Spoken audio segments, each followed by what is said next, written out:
Ladies and gentlemen, can I have your attention, please? Welcome to today's Council on Foreign Relations meeting. A reminder that this meeting is on the record. At this time, if you can make sure to silence all mobile devices, and if you are called on during Q&A, please stand, make sure to speak into the microphone, and state your name and affiliation before asking your question. Thank you so much.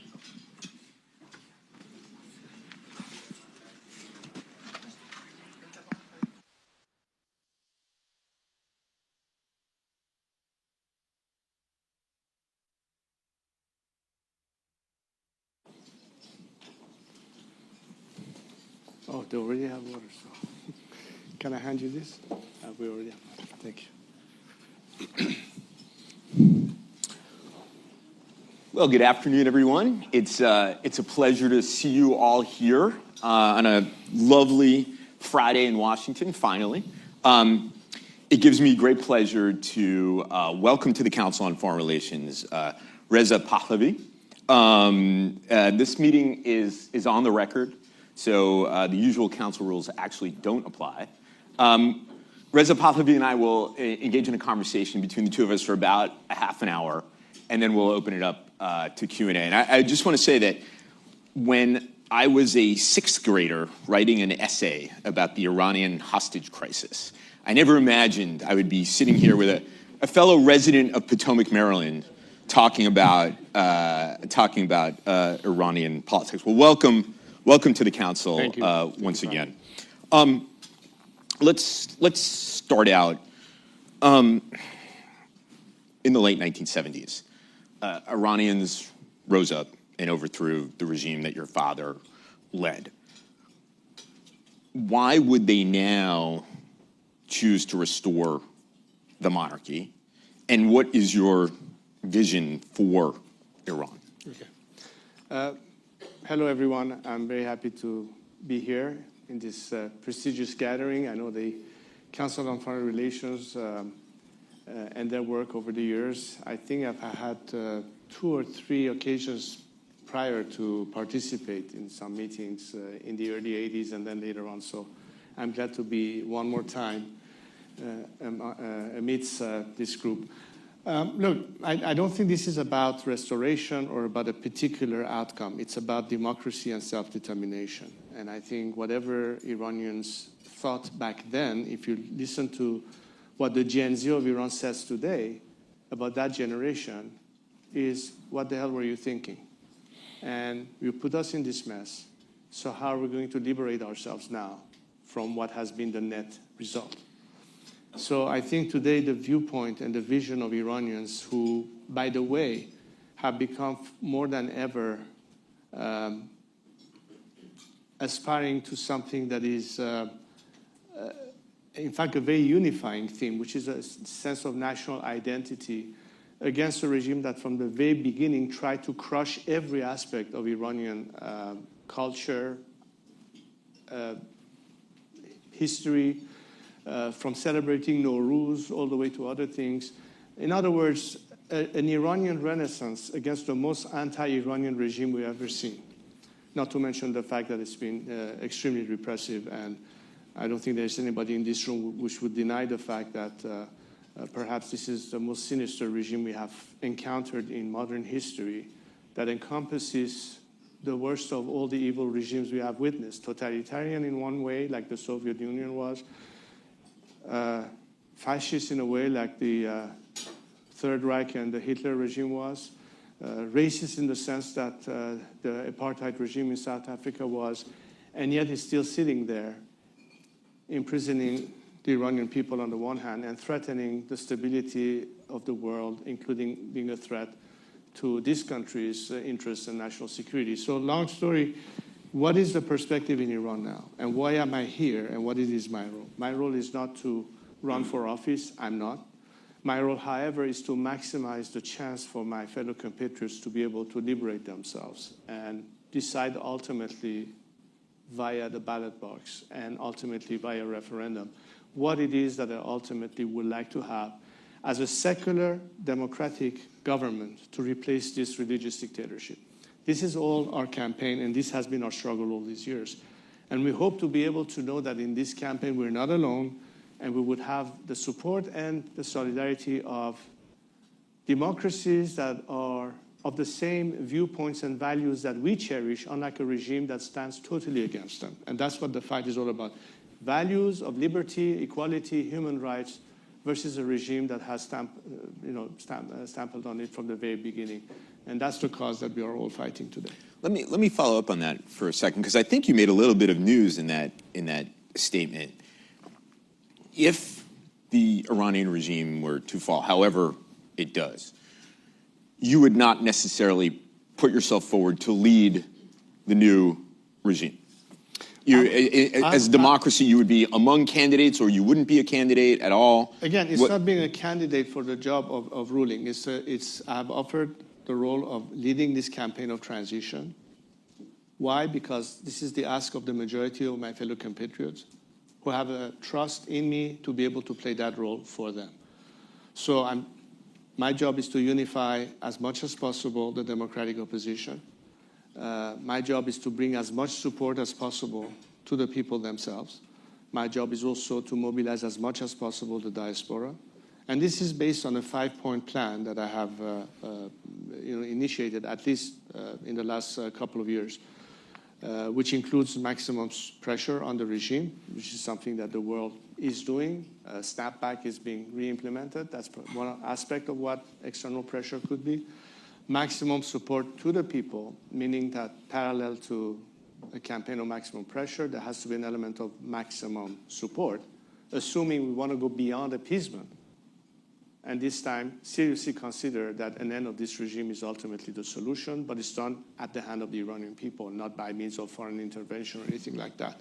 So you need to be able to actually have an element of more direct support to the people, be able to also, as a consequence, encourage maximum defections from regime elements to the people, to minimize the cost of change to the Iranian people, and have a better chance of a smoother transition post-regime collapse than any other scenarios. And ultimately, in parallel to all of this, a plan of Iran prosperity and reconstruction, which is an IPP project that I've also launched about 2 years ago. So the combination of all of these is part and components of what we have done over the last at least 2 years.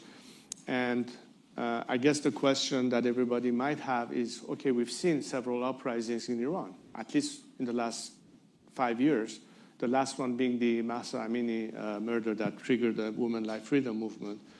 And why is it that until now we haven't really seen the ultimate uprising of people? And the simple answer is, well, this is an extremely repressive regime. And instead of restricting the regime in its abilities, it has in fact been emboldened by means of the wrong policies or approach, especially in the Western world. Again, appeasement. Again, the release of funds that they should not have had access to, that did not serve in the sense of helping the starving nation in Iran, but fortifying the proxies, arming them, equipping them. I would say that October 7th was not a coincidence. But all of this ties into what we can do to equal the playing field for the Iranian people. So this time they have an actual chance, should they commit to an ultimate campaign of uprising, not to be crushed yet again by a very repressive regime. And this is why we need to be able to work with the free world, those countries that understand the dynamics of change via civil disobedience and domestic uprising, as opposed to by means of war or foreign intervention or occupation, because that's not the direction we want to go at all. And that's why I say the change of the regime in Iran is a very different scenario than what we've experienced in recent years, since 9/11, what happened in Afghanistan or Iraq or everything else. How do you've invoked the Iranian people and the Iranian diaspora, I want to get to that in a minute, but you've invoked the Iranian people any number of times. How do you, as a leader of this movement, and have put yourself forward to lead a transition, if not the country, how do you gauge the strength of the opposition to Iran, especially after the so-called 12-day war? It's hard for me to call it 12-day war, it just seems weird. But how, after that, there's been this wave of repression in Iran. So how do you know, sitting here, how strong the opposition is, and how do you know that they can be successful? I guess what I'm asking is, if you think it's strong, how do you think this is going to actually happen? Well, information certainly gets to us. I mean, there are ways of circumventing the regime's attempt to curtail the ability of people to communicate. Social media has a big role to play in this, but also other challenges that are more safe for certain elements that would be in a position of giving us critical intel on what's happening on the grounds inside Iran, both on the domestic side, I mean the civilian side, as well as the military and paramilitary forces. As a matter of fact, when I announced in a press conference in Paris, I don't exactly know how many months ago it was, but it was within this calendar year. That's where I announced a campaign where we will announce a QR code that people from inside who wish to cooperate or to defect from the regime can connect with us and share with us their information. And in the first few weeks, we had over 60,000 people who applied. I don't know what the number is now. It's probably greater than that. Information, of course, that needs to be vetted and analyzed to make sure that these are actually legitimate people, that we are not being infiltrated or penetrated by double agents. But that's very telling because these are people who would be in the military, in the paramilitary, in the civilian bureaucracy. And the reason it's important is because the whole point of my strategy in this campaign of putting an end to this regime cannot not have a factor of maximum inclusion of elements that can survive regime change. And my default position has been anyone whose hand is not soiled with the blood of the Iranian people should have a possibility of seeing a place for themselves post-regime collapse. We don't want de-Baathification. We don't want that mess. And of course, the Iranian people have the right to seek justice. And they will have their day in court, and those responsible will have to account for their crime. But majority of these people who are not part of this top echelon of the regime that benefits from these arrangements, it's a mafia that's just sucking the blood out of the Iran and its resources. Once they're out, those are the people who stand to face the music. Would they rather stand with a sinking ship, or do they think that this is the moment now to join with the resistance and the movement of liberation? And we are providing them an option so they are not in no man's land. That also depends on how the world responds to this phenomenon, because you cannot, on the one hand, ask people to defect and for people to rise if the world is still trying to negotiate yet another deal with this regime or push back or postpone this opportunity. And this window is open right in front of us right now, but it won't last forever. So we have to start calculating whether there needs to be a policy reset from a 4 decades long collective policy of the Western world, America and its European allies included, that has been mostly containment and appeasement, or we need to move to the next level now, because I think this regime has given far more chances to come clean, and they haven't. And how long do we want to kick the can down the road and say, not under my watch? This is really what we're facing right now. I'm kind of digging the way history is rhyming here. We've gone from cassette tapes in the 70s to QR codes in the first quarter of the 21st century. I was going to ask you about the Iranian diaspora, but you mentioned something a couple of times about Western appeasement. So it's fair to say that you are opposed to a new nuclear agreement should one materialize, or should there be negotiations for a new nuclear agreement? Well, first, I don't see one coming, and I think we are past that point, because the regime right now is so brittle and so vulnerable that as a last resort, I don't think they will cave in. In fact, they might double down, and they have done that in the past. What leads us to believe that this time they say, mea culpa, now we're going to be good guys? They had ample opportunities to do that. They were offered far better deals than the last offer they had received. We can rewind tape all the way back to the days of Khatami, and they still didn't take it. But the question should be, why didn't take it? It's because the DNA and nature of this regime is such that they cannot coexist in the same sphere of rationality of the world as we know it. Their entire existence depends on exporting this ideology. That was the entire purpose from day one. Khomeini, who then was championed as the person who would liberate Iran by those who led that campaign against the previous regime, could not have imagined what the consequences would be. But if he only had listened to a simple answer that he gave in an interview to a journalist as he was flying back in that 747 Air France Boeing to Tehran. And he was asked after 15 years in exile, what is your feeling returning to Iran? You know what he answered? Nothing. That set the tone of what Khomeini or this Islamic revolution was all about. It was not even about Islam. Because if you ask Iranian clerics today who are not part of the regime, never in our history has that particular faith been so damaged and people turning out from the faith. Right now in Iran, the largest, fastest growing religion is Christianity. We have over 1,500 underground churches in Iran. You all remember, talking about your article, that back then the first exodus of Iranians that were forced to exile were people who were immediately persecuted by the regime because they were Jewish or they were Baha'is and what have you. And yet they came to this country, many of them run this country, but they're dreaming of an opportunity to be able to help Iran again.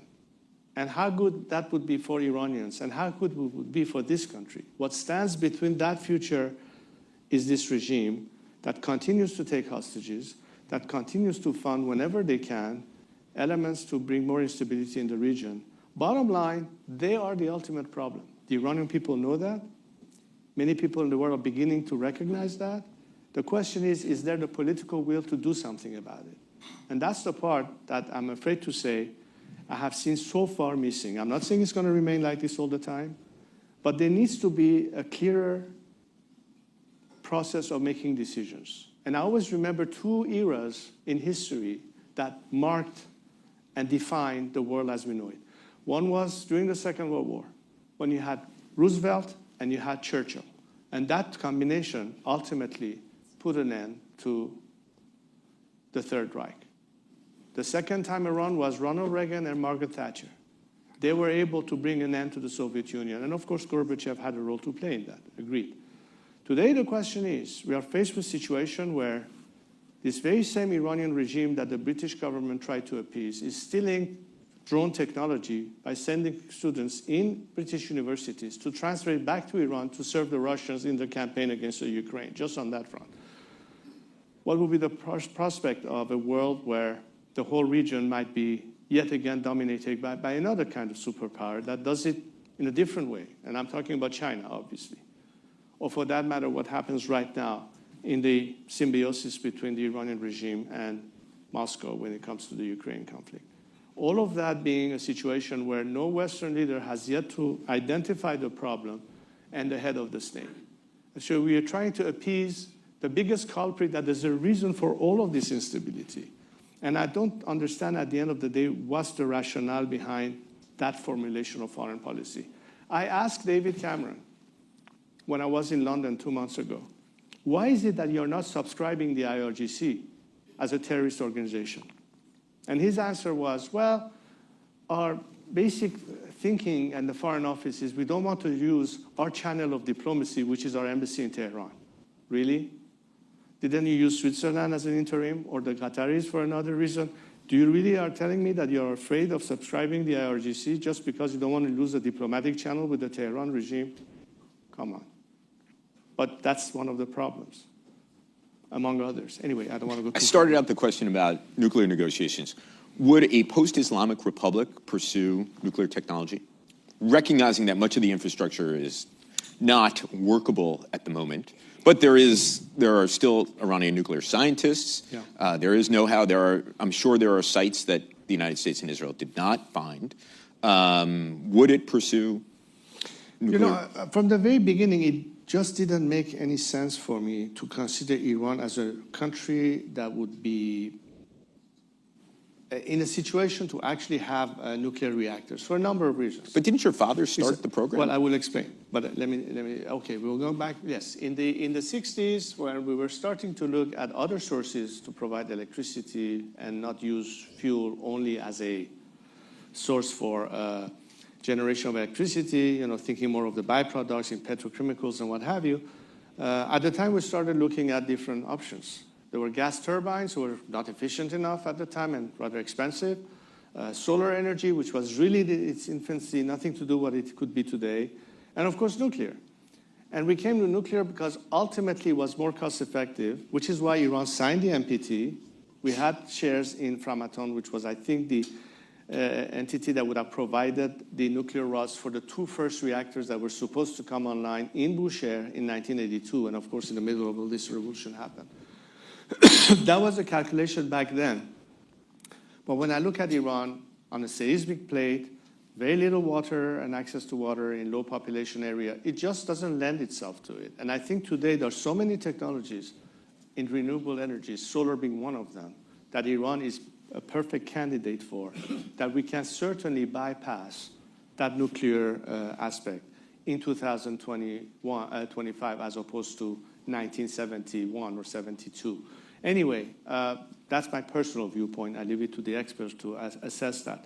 I'm just sorry to see that billions and billions of dollars have been wasted on this program that has yet to generate in any practical way electricity.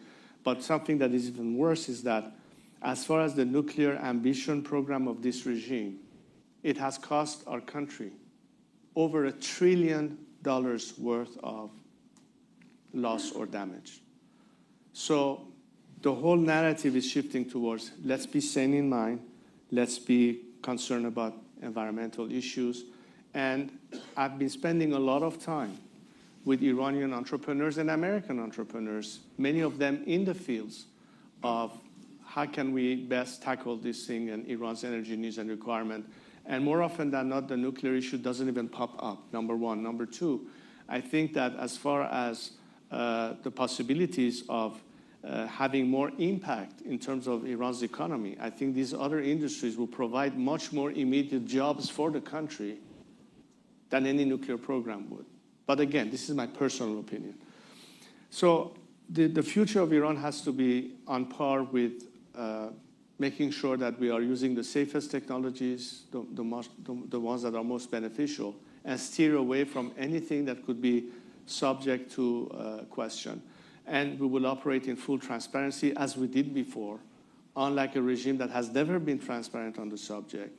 And if you ask Grossi and the IAEA what's their take on the Iranian ambitions, they still won't be able to give you a clear answer.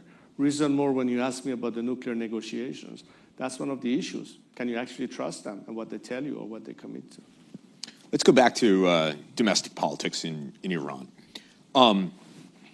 Your critics, my apologies, your critics, not me, they contend that, one, the Iranian opposition is terribly divided, and that the diaspora community is terribly divided, and that you've been unable to unite the diaspora community.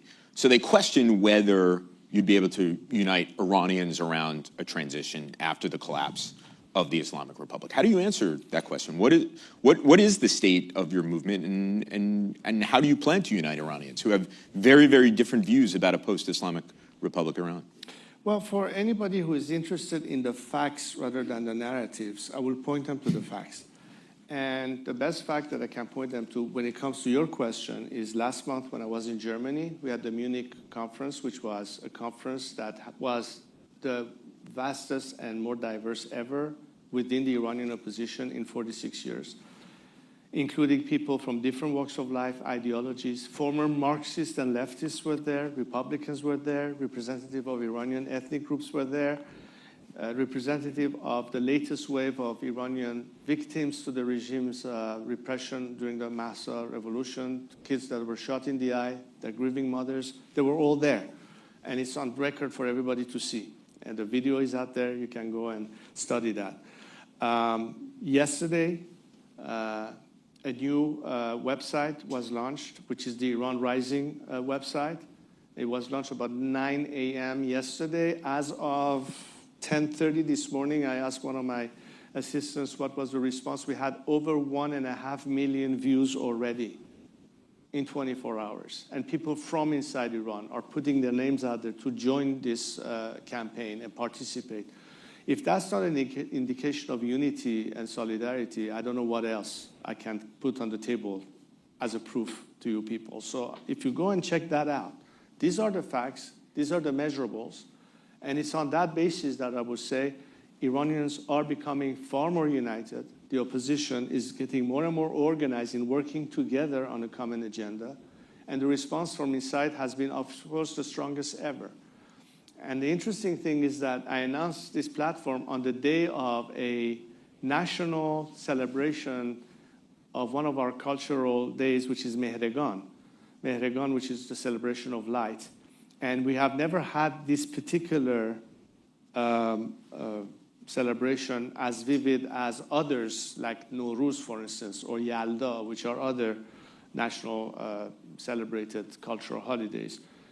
For the first time in 46 years, Mehregan was at the widest possible scale celebrated in Iran. And that was also part of my call, let's do it on this day. I think that shows the connect, that shows the way people conglomerate, and how they respond to me and my appeal to them. And these are all the measurables. Now, of course, some people hate my guts and don't like my face. I can't do anything about that. But I think that if you were to take an opinion poll in Iran, and in fact, there's a lot of data about that, surely a lot of people know that I'm, among anybody else, the most popular and the most trusted element, which is why they like to respond to me to be able to lead this movement for them. Part of your narrative is that the Islamic Republic will come to an end. Now, forever is a long time, but it has demonstrated resilience that I think people did not expect. It's been under sanction for a very, very long time. This past summer, it took 12 days of pounding by the Israelis and then the United States. And the targets that the Israelis hit were not just nuclear infrastructure or ballistic missile production, but as we discussed, instruments of the regime's repression. Yet the regime seems to be stable and durable. Why should we expect anything other? Well, first of all, you have a society that lives 60% of them under the poverty line. Let's not forget that in 1979, the rial was exchanged at 76 rials to the dollar. As of yesterday, it's 1,180,000 rials to the dollar for the same nation with the same amount of oil and gas in its reserves. And this is before snapback kicks in. I don't see in what way that could be tenable for a starving nation on the one hand, and for the regime not to have access to this kind of revenue, and how the hell they're going to survive and maintain their war machine going on. It's just a matter of time. In that sense, it is vulnerable. I'm as curious as you are to see the effects of snapback and what would that bring into the issue. And I think it's also the further isolation of Iran, because if you look at what may happen as a result of whether or not Hamas will accept the deal or not, then I think that this will be a time to see to what extent internationally the regime is also more than ever isolated and curtailed. These are the actual dynamics in front of us. One is domestic, one is on the international scene. And I think we can, on that basis, say that if whatever until now has helped the regime somehow manage to survive, but at the end it will fall. It's not a question of if, it's a question of when. And the real issue is, and I remember the end of the Cold War, not many nations, particularly in the West, were prepared for the aftermath of the collapse of the Soviet Union. The mindset was the Berlin Wall might be around in our lifetime. That's what I thought, by the way, and yet it fell. But were we prepared for the aftermath? This is one of those cases that I urge a lot of you to say, regardless of the status quo, you have to factor in that there could be a change. And if that change were to occur, are we prepared for it? Not to fall in the same problems in the post-Soviet Union collapse that was not necessarily anticipated. This time we can anticipate. And in fact, this is the answer to a lot of people who keep saying, we don't know what's going to be happening after the regime collapse. Is it going to be more chaos? Is it going to be more instability? Blah, blah, blah, blah, blah, blah. And I think that we have enough data and actual measurable resources, both at home and abroad, to prove to you that Iran is not a country where you would face a vacuum or civilian strife. Iran is not Afghanistan. Iran is not Iraq.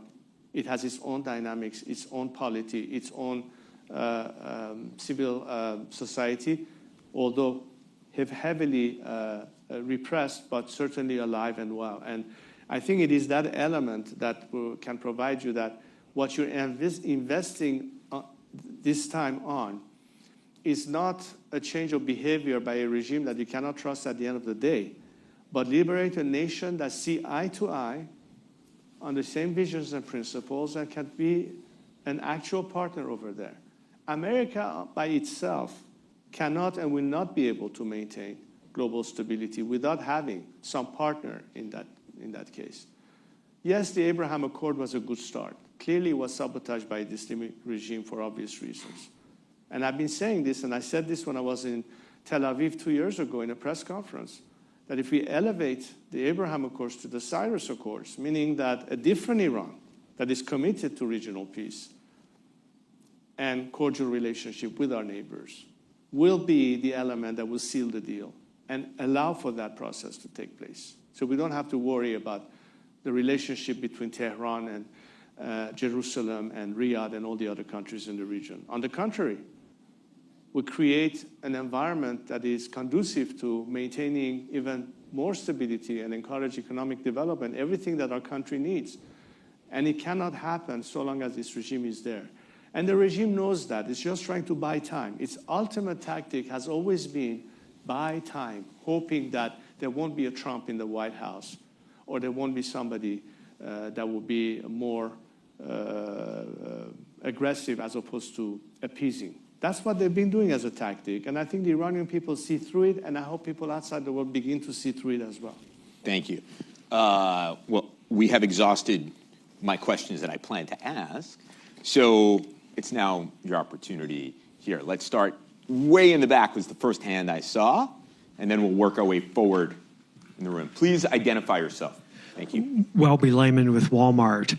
You describe an Iran that would be secular and pluralist. One of the areas of pluralism is, of course, a plural set of opinions about secularism versus Islamic Republic versus maybe other options. Are there hybrid options or other ways of maximizing respect for that sort of pluralism? Look, separation of church and state in my book is a prerequisite to actual democracy, and we have had the proof of it in numerous different Western democracies. The degree of laïcité, as the French will say, may vary a little bit. In France, you cannot even wear an actual symbol that defines your faith, whether it's the Star of David or Allah or the cross, whatever it is. In America, you can. There may be some differences. But the important element here is a clear separation of church from state. That's definitely a foregone conclusion in Iran. In fact, it will be in the advantage of the Shiite faith as well. And most of our colleagues will recognize that the minute you start giving a privileged treatment of one ideology, whether religious or otherwise, it's the beginning of discrimination from the dead start. So the only guarantee in that sense is equality under the law, liberty of opinion, of expression, or faith, of ideology. And as long as the Constitution, as the law of the land, ensures that, that's where individual liberties and equality of citizens under the law can be achieved. And that's exactly what Iranians are pursuing. So that's very important to understand, that we are not going to be in any form or shape questioning the fact, because in Iran, we don't have the problem that some people in the West may have. The minute you question radical Islam, you're treated as someone who is perhaps Islamophobic. It has nothing to do with Islamophobia. It has to be the understanding that there are many Muslims around the world that are moderate, that are not radical, but there are some who are. And they are the problem behind the mess we see today. And we recognize that our country is the first victim of it, because they try to impose it on us and take us hostage in the first place. So whether or not a French citizen or a British citizen or an American citizen ultimately gets it, the Iranian people now have gotten it all the way. Today's Gen Z is totally aware of these dynamics.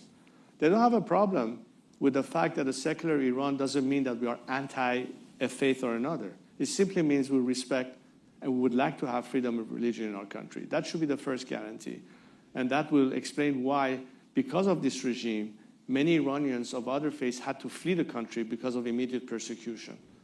But in tomorrow's free Iran and secular Iran, those rights and guarantees, the same liberties of Iranians that had to seek asylum in countries that offer them that liberty would like to be able to have the same liberties back home. And that's exactly what we're trying to do. The very same liberties that we enjoy here, we should be able to enjoy them back in Iran itself.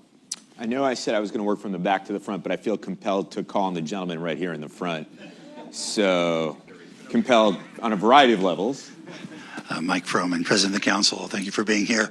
When you envisage a possible uprising, how do you assess the relative importance of factors like economic deprivation, desire for democracy, desire for more just day-to-day social freedom, and something you mentioned in passing, ethnic tensions, the non-Persian elements of Iran, the Turkic, the Azeri, the other populations, the other minorities that may feel aggrieved. How do you see the various drivers of a potential uprising being assessed? Well, again, a lot of what we have seen in recent years, gathering of Iranians around Cyrus the Great's tomb in Pasargad, all the way to the Mahsa Amini uprising, and basically the slogans that have been used or chanted in Iran as early as last week, as late as last week, and throughout these years, it's all pointing to a collective national, if you will, slogan. And they keep saying, from Zahedan to, I don't know, the other side of the country, our life is dedicated to this cause of liberation. We'll get our country back. The country getting back is for all of them, whether you are from Baluchistan or from Kurdistan or from Azerbaijan. It transcends anything that would be otherwise considered that, is this really sectarian or is it really national? Iranians as a whole have always felt as part of that country for centuries. We never had this issue that this regime has created before the revolution. Nobody would walk the street and say, oh, this guy is Muslim, this guy is Jewish, this guy is Baha'i, or so on or so forth. Our national team was comprised of representatives of various faiths and religions. It was our national team. Everybody was Iranian. Iranian Kurd, Iranian Azeri, Iranian Jew, Iranian Zoroastrian, and so on and so forth. And I think the same spirit of our national identity binds us all together. So I'm very comfortable and very confident that the minute all those who were disenfranchised, and yes, the regime was the cause for discrimination, whether it was ethnic discrimination, sexual discrimination, religious discrimination, or any other type of discrimination, that they will find again in that future the fact that nobody will ever feel unequal next to somebody else. And that's the whole spirit that gels them together. And they understand that they have to pitch in and contribute. They cannot just sit back and expect it to be handed to them on a silver platter. Kennedy once said, ask not what your country can do for you, but what you could do for your country. And what you can do for your country right now is the basis of incentive that brings the people together. They find each other, they respond to one another, they chant together, the slogans are coordinated, and it's very representative and very diverse. So that's one thing. And I think ultimately the course is, I always, and that's the reason for IPP, Iran Prosperity Project. What is the roadmap to recovery? What are the immediate issues that we need to tackle to make sure that, first of all, the transition is stable, that the economy will be stable, that will have elements that considers all these factors, short-term, mid-term, and ultimately long-term. That's what really is the tangible elements for people to understand in what way they can benefit from this change. Because liberty, human rights, and democracy is, as we would say here, motherhood and apple pie, but does it actually put food on the table? And if we explain how and the country can get restarted and what are the preconditions, then I think the average person, particularly those who are most affected in areas that has been the most impoverished, Baluchistan is one, Kurdistan is one, will understand how they will benefit as a result. So rather than being in a sense of resisting change, they know that it cannot get any worse than what it is right now. And there's light at the end of the tunnel. But it requires collective participation.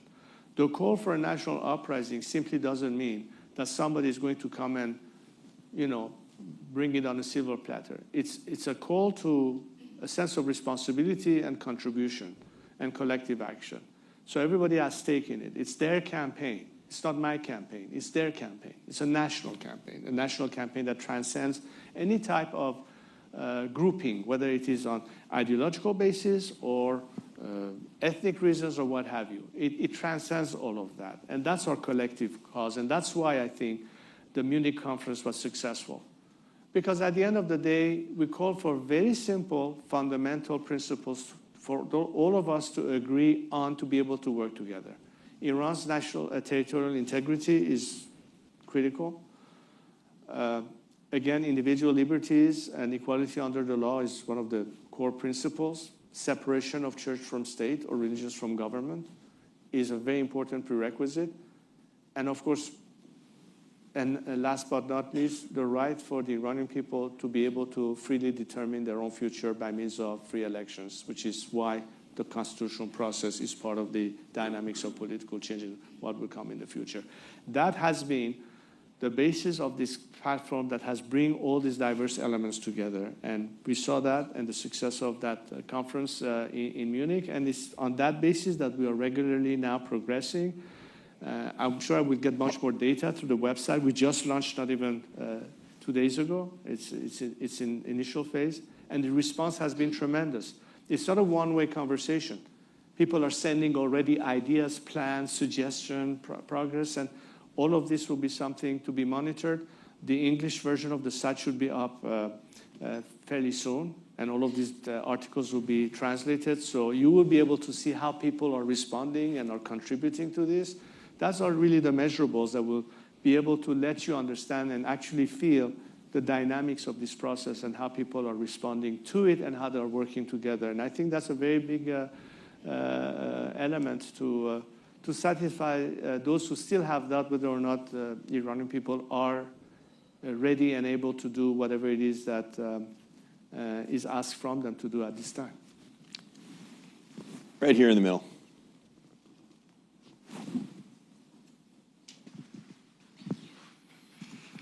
Hi, I'm Leslie Warner.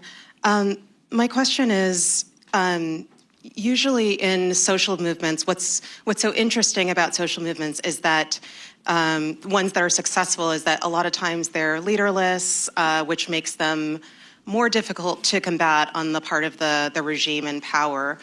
And what you've described is a very, very diverse array of people, which I think is a huge strength. And it appears that they're mobilized by opposition to the current regime. My question is, when the regime falls, what actions do you think need to be taken to maintain the cohesiveness of that group? Because what we've seen in other cases of regime transition and general political transitions is that there's a lot of cohesion against the regime, and then there's a bit of a vacuum sometimes that can be filled by often nefarious actors while the civilians get their act together and try and figure out how they're going to move forward. So once the element of the regime that you are all opposed to is gone, how do you maintain cohesion among a diverse array of actors? Thank you. That's a great question.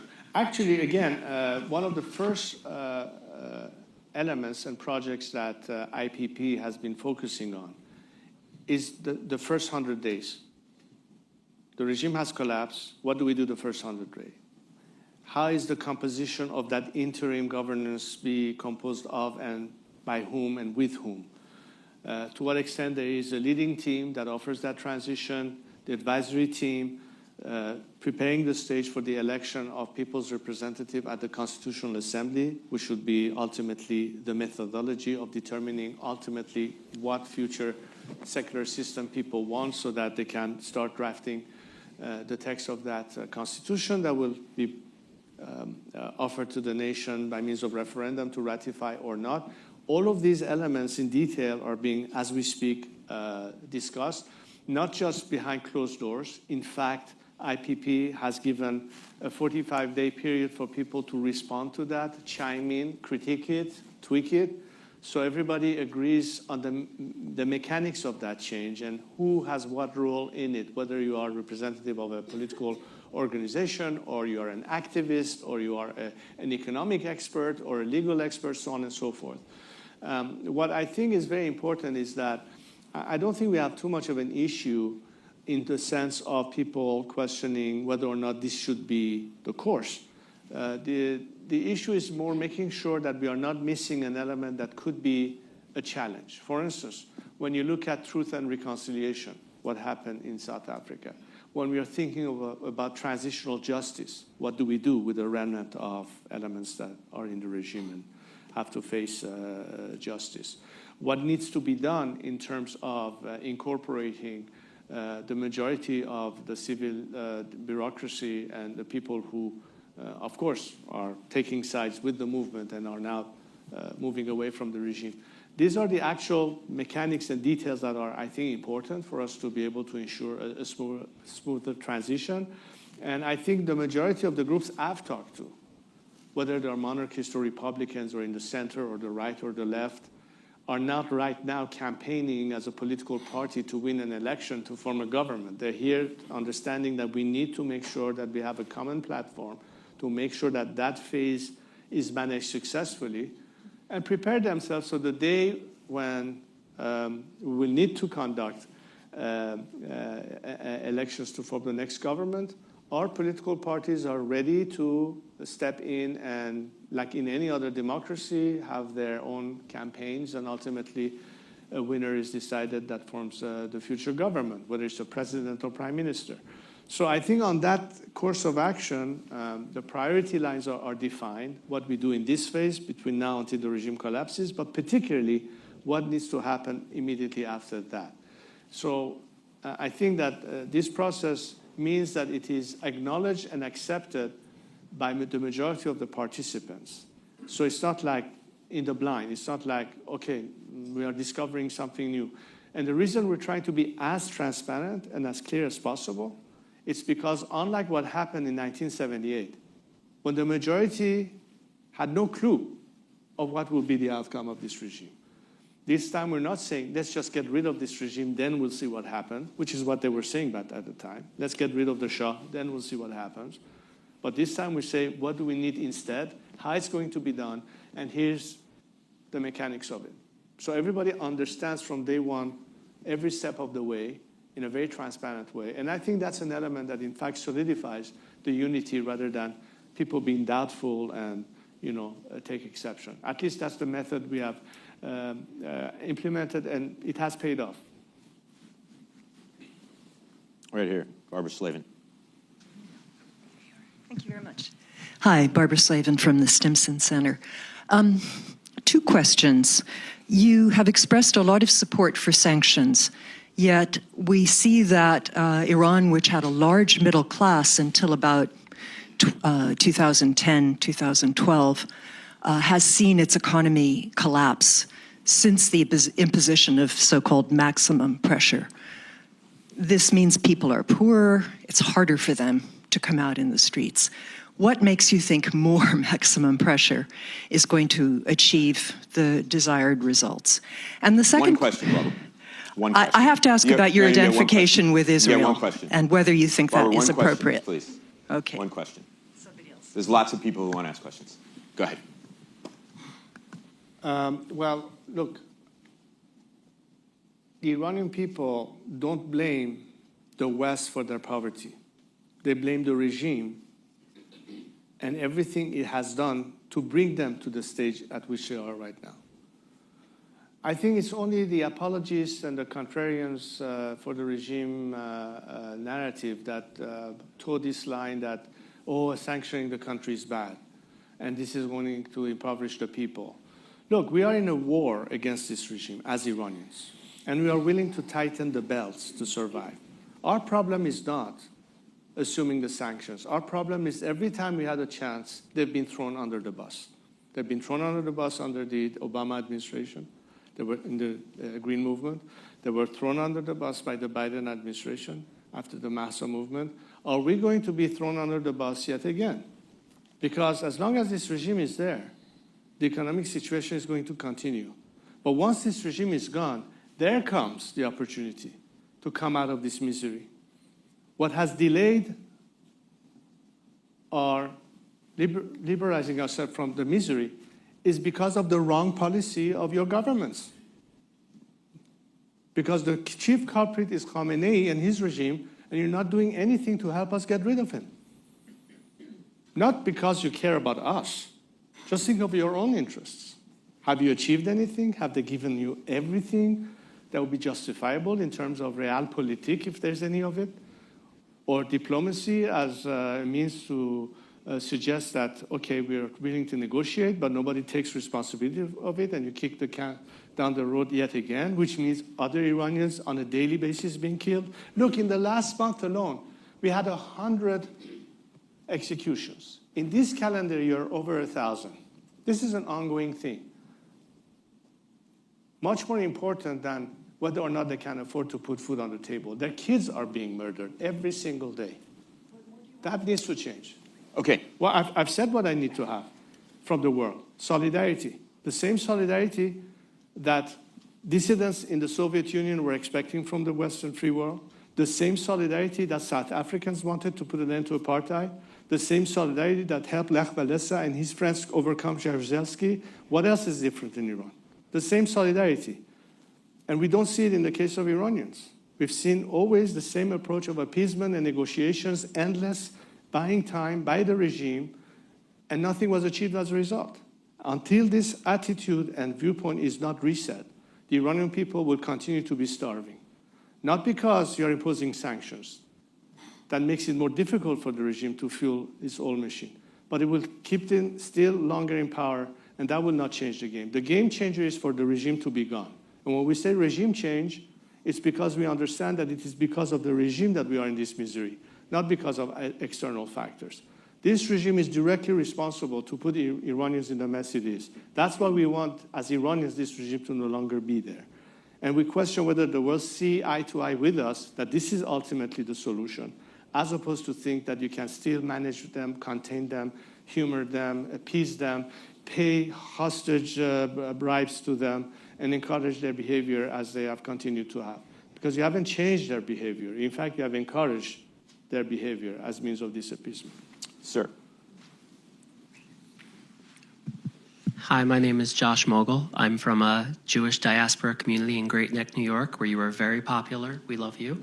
My question for you is, the Supreme Leader, there might be an election soon, and how would you respond? Say again, If the Supreme Leader were to pass away and there would be an election soon, would you consider announcing a transitional government and seeking formal government support from other governments? Thank you. Look, our campaign is not based on whether or not Khamenei is in power or not. That's irrelevant. Because whatever the regime attempts to manufacture post-Khamenei, to the level we see already fraction and division within the system, and there will certainly be more after his demise, then I think that, in fact, makes it even more likely for a quicker resolve of that transition. Because while he's still holding the fort, he still maintains some degree of command, he still has some eminence over the whole structure, but the minute he's gone, the system will implode from within. Obviously, our behavior and attitude vis-a-vis how do you contend with all of that is not to confront the regime directly in terms of, let's say, armed struggle or things of that nature. I still believe in the school of thought that civil disobedience and non-cooperation and non-violence is a better way, A, to consider the fact that people will have less of a cost in achieving that end. Two, I don't see many scenarios of political change that are brought by means of violence that ends up with a democratic outcome. And three, in fact, I think that if we achieve that by telling the people who are still sitting there deciding on when to join the people, rather than see themselves threatened, they see themselves as part of the solution, again, encouraging maximum defection. And that momentum can help us bring it to the level that the biggest element, in my view, that will be the final nail in the coffin of the regime in the sense of paralyzing it from within by Iranian action, not by means of foreign sanctions, are nationwide labor strikes. That's why I keep saying that there has to be a dual approach to the problem. Relying on external sanction alone is not the solution. And by the way, let's not forget, all these sanctions was always with the premise of thinking that as a result, the regime will change its behavior. Whereas it's not behavior change that you should seek. The solution is still regime change. But it's important to have the outside component, but the outside component by means of maximum pressure is not sufficient. You have to have a domestic element, which is why I've been calling for maximum support for the Iranian people. And I think the combination of these two will also lead to maximum defections, because now there's a dynamic in play. It's not just on paper as a concept. It's an actual measurable thing.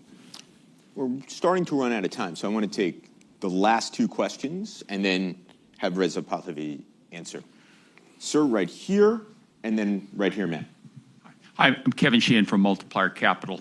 Assuming that the regime were to collapse, what would happen on day one in terms of the provision of security? Would you expect the military and the police to transfer their loyalty to some new transition government, or would you expect help from the GCC and other friendly neighbors and allies? Thanks. Okay, great. Yes, right here. Yes, please. Thank you very much. Shireen Hunter, Georgetown University. I have to, first of all, say that I do share Your Highness's vision for Iran.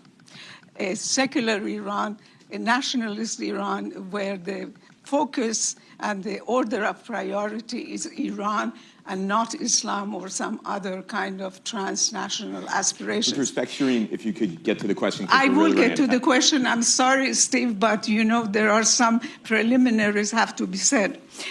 My more important, however, problem with the way you are approaching is because you were very young when the 1979 revolution happened. But I was a diplomat of my country, and I felt the whole weight of the tragedy of that. Everybody there was also gathering together, the communists, the mujahideen, the Mossaddeqis, and so on, and they were hoping that they're going to have a democratic government and so on. We saw what happened when your late father left. Immediately after that, of course, the regrets began. However, all these opposition groups began to fight among themselves like cats and dogs. Now, why are you so optimistic that the same kind of thing is not going to happen? Because let's face it, there is an element that you forget, and that is element of power. That's the question. Why are you so optimistic? One last word, please, Steve. The other thing is that Iran's condition actually now is much more fragile. Iran has predatory neighbors, including Turkey, which wants the dismemberment of Iran. And also the state of Israel would like Iran to be divided up. So why do you think that everybody is just going to sit on their hands and allow the Iranians to get rid of this regime? We have never tried to change regime behavior through real engagement. Thank you. So why don't you give that a chance? Thank you. I'm not sure ultimately what the specific question is, because that's almost like I think, one course. My first job in Washington was a research associate at CSIS, and Shireen Hunter. She was a force of nature then, and she's still a force of nature now. I think and I totally forgot what the first question was. The first question. Maybe you can remind me. Yeah, and then we finish with that. And the other question about in the immediate aftermath security, if we could do it in about 35 seconds. Okay.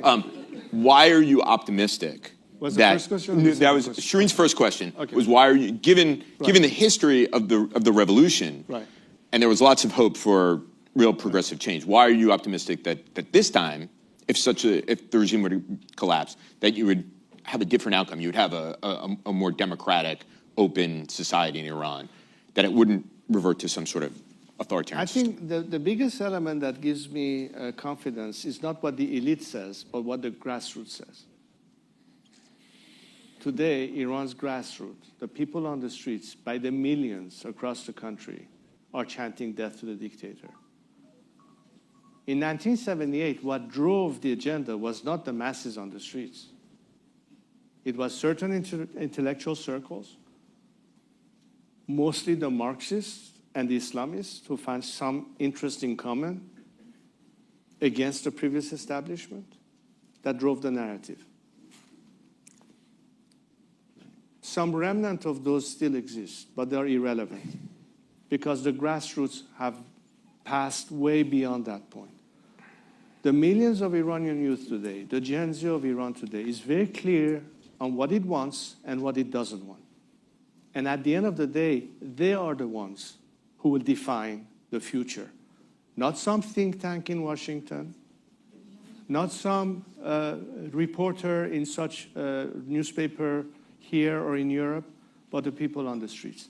And those within the Iranian intelligentsia, academic centers, activists, civil society, advocates, lawyers, doctors, scientists, who catch up to that ask and that demand and are here to serve what these people at the end of the day want for themselves, are going to be the factor that would determine it. If everything we said right now was sort of crafted or engineered or designed in some office, in some building, writing a script for a country, I would have said, sure, maybe we don't know what the hell we're doing. All I'm doing is facilitating and maximizing the chance for that grassroots to succeed. So the real question is, can we actually help that grassroots fulfill their dream and aspirations to freedom? That's what it's all about. And that's what my campaign is there to reinforce and maximize their chance to succeed. And that needs to be understood. And I hope I can convey that to all of you, that this is what it's all about. Remember, what is the ask of the millions of Iranians who are fed up with this regime? And do they deserve better than what they have? We are unfortunately out of time. My apologies to Kevin back there. Thank you very, very much for spending some time with us this afternoon. It's been a fascinating discussion. I'm looking forward to running into you at the Giant in Potomac Village. And thank you all for your time.